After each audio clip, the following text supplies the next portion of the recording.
Iya. Selamat pagi semuanya, semoga kita semuanya sehat semua. Amin. Perkenalkan sebelumnya, saya Didia, saya ahli gizi di RSI Unisma Malang. Jadi pagi hari ini saya akan melakukan promosi kesehatan rumah sakit, yaitu dengan tema ASI karena gizi untuk ibu menyusui. Kenapa saya mengangkat tema ini? Karena kebetulan saya juga posisinya lagi menyusui, jadi saya ingin mengajak ibu-ibu semua yang lagi menyusui biar ASINya lancar, gitu ya Bu ya. Nanti enggak apa-apa, mungkin kalau misalkan ada ibu-ibu atau mungkin bapak atau siapapun yang lagi menonton ini ada pertanyaan, monggo silahkan langsung ditanyakan, nanti insya Allah saya akan menjawabnya, seperti itu ya. Langsung saja saya mulai untuk materinya. Jadi begini, gizi untuk menyusui, karena menyusui itu sendiri adalah prosesnya tidak mudah, tidak hanya sekedar kita menyusui kemudian ASI keluar begitu saja, tidak seperti itu, karena dibutuhkan gizi-gizi yang seimbang agar ASI itu bisa keluar. Kenapa penting? ASI itu penting untuk anak kita ibu-ibu. Jadi ASI itu diberikan secara eksklusif selama 6 bulan, kemudian dilanjutkan sampai usia 2 tahun. Nah, selama rentang 2 tahun itu adalah proses yang panjang. Jadi kita sebagai ibu dari anak kita harus membutuhkan perjuangan untuk bisa memberikan ASI eksklusif itu tadi ya ibu-ibu. Jadi begini, misalkan ketika kita melahirkan, mungkin ada beberapa ibu-ibu yang ASINya tidak langsung keluar. Itu sebenarnya tidak apa ya Bu ya. Jadi ibu jangan panik. Mungkin yang pertama kali dilakukan adalah kita harus menanamkan mindset kita bahwa ASI kita pasti keluar. Meskipun ketika melahirkan itu tidak langsung keluar, itu tidak apa-apa. Karena sebenarnya bayi sudah memiliki cadangan makanannya sendiri sehingga bisa bertahan tanpa minum itu selama 3 hari. Nah, apa yang kita lakukan selama 3 hari itu harus kita perjuangkan. Jadi selama 3 hari kita bisa mengatur. Yang pertama adalah pola makan, kemudian susui bayi kita sesering mungkin per 2 jam sekali. Jadi semakin sering kita susuin itu ASI kita semakin keluar. Kemudian yang ketiga adalah istirahat yang cukup, karena di sini adalah istirahat cukup ini mungkin agak susah ya Bu ya, soalnya kita posisinya juga habis melahirkan, mungkin juga yang jaga juga capek. Jadi mungkin nanti tips dari saya, ketika yang menjaga melahirkan itu tidak semua keluarga, jadi kita harus gantian. Jadi ketika sudah melahirkan, yang menjaga kita itu posisinya harus fit, jadi bukan sama-sama capek, seperti itu ya Bu Ibu. Jadi begini Bu, ASI itu sendiri terdiri dari 2 bagian. Yang pertama adalah kolostrum ya Bu, jadi mungkin selama 3 hari nanti jangan dibuang. ASI yang berwarna kuning pekat itu harus diberikan untuk si kecil. Kemudian ada juga yang disebut ASI formil. Formil adalah ASI yang encer. Jadi jangan, meskipun encer itu jangan dibuang, karena meskipun encer itu manfaatnya buat otak. Kemudian yang ketiga adalah Hilmit. Nah, Hilmit itu sendiri adalah ASI yang berwarna pekat. Itu fungsinya untuk kenaikan berat badan. Jadi nanti selama ibu menyusui usahakan minimal 10 menit ya Bu ya, biar kita bisa mendapatkan keduanya. Jadi tidak ada istilah ASI jelek, karena semua ASI adalah bagus dan mempunyai manfaatnya masing-masing untuk bayi kita, seperti itu. Nah, sebelum masuk ke gizi untuk menyusui, mungkin ada pertanyaan atau gimana?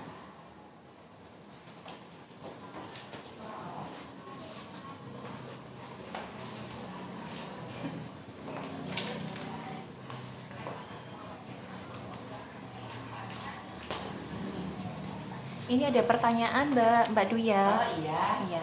Ini pertanyaan yang pertama, gizi ibu menyusui yang punya penyakit DM gimana ini Mbak Duya? Oh iya, untuk yang punya penyakit DM ya. Jadi begini ya Mbak ya. Untuk pertama adalah sebenarnya ibu menyusui adalah bukan orang sakit. Jadi kan ada beberapa orang yang percaya mitos-mitos yang beredar bahwa kalau menyusui tidak boleh makan ikan, tidak boleh makan yang amis-amis, itu adalah tidak benar.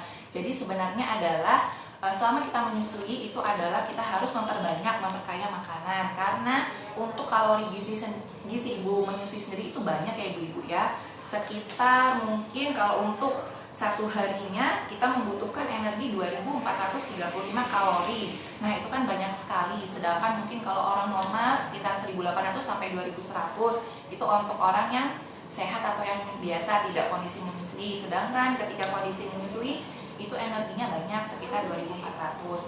Nah, memang kita harus makan, tidak ada makanan pantangan, terserah kita mau makan apa saja, karena semakin kita banyak makan otomatis semakin bagus ASI yang kita hasilkan. Tapi ada catatan seperti pertanyaan yang diajukan sama Mbak Calia ya tadi ya.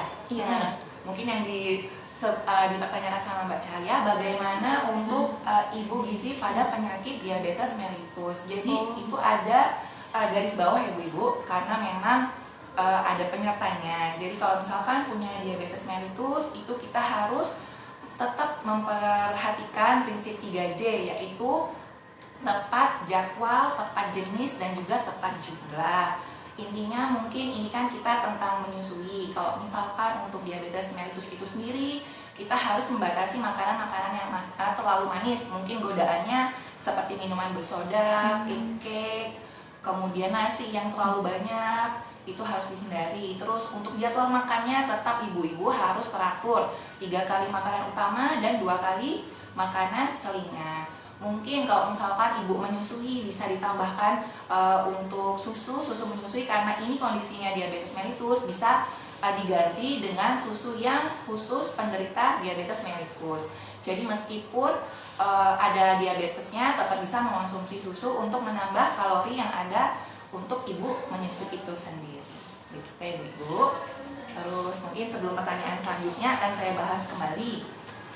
Tadi kan saya jelaskan kalau energinya banyak, proteinnya itu juga banyak Ibu. Kalau misalkan orang normal tidak sampai 90 gram, tapi ini karena kita menyusui itu 90 gram yang dibutuhkan. Nah, kemudian tips untuk memperlancar ASI dari makanan adalah kita memperbanyak makanan yang terdiri dari sumber zat tenaga. Zat tenaga itu bisa berupa nasi, kemudian bisa berupa kentang, ubi-ubian bisa ubi jalar, ubi manis, atau singkong, sesukanya ibu enggak apa-apa, itu bisa diperbanyak.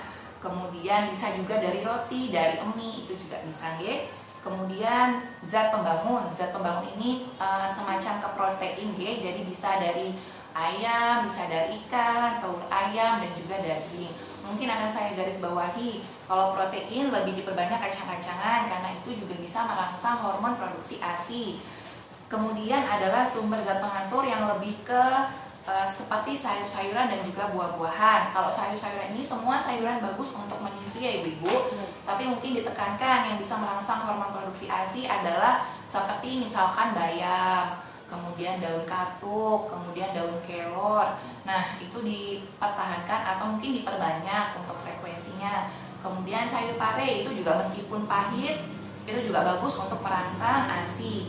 Jadi meskipun pare itu pahit, bukan berarti nanti ketika anak kita minum ASI kita itu rasanya menjadi pahit, tidak seperti itu ya Bu ya. Jadi tetap bisa kita mengonsumsi pare untuk membantu memproduksi hormon oksitosin. Oksitosin itu adalah hormon dari yang merangsang produksi ASI itu sendiri. Begitu ya. Kemudian mungkin ada lagi yang ditanyakan. Oke, ini pertanyaan dari akun Ical. Yang kedua adalah gizi untuk ibu yang punya riwayat preeklamsia. Preeklamsia. Oh iya.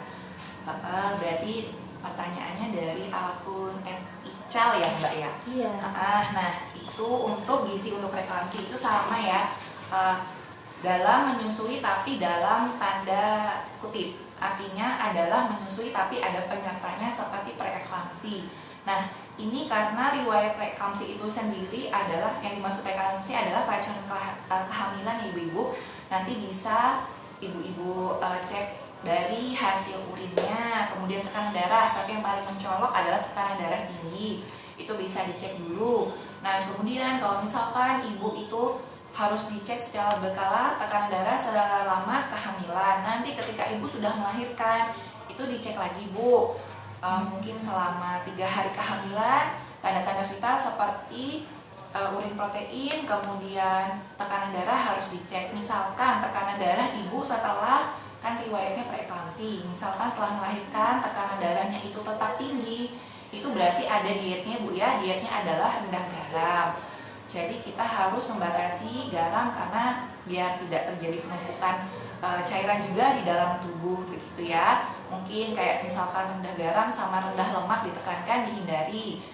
Misalkan yang asin-asin dibatasi. Kemudian kalau dari lemak mungkin seperti jeroan-jeroan, santan, kemudian gorengan itu dibatasi sampai ketika ibu nanti tekanan darahnya kembali normal. Nanti meskipun tekanan darah itu sudah kembali normal, harus dicek secara berkala ya Bu ya. Jadi nanti ada 2 tipe, ada 2 jenis. Jadi ketika melahirkan tekanan darah itu terus tinggi, atau ketika melahirkan yang awalnya tekanan darah tinggi itu bisa turun. Jadi ada 2 tipe, jadi harus diperhatikan. Misalkan kalau sudah turun ya kembali ke prinsipnya ibu menyusui, yaitu tidak ada pantangan untuk untuk ibu menyusui, terserah mau makan apa saja.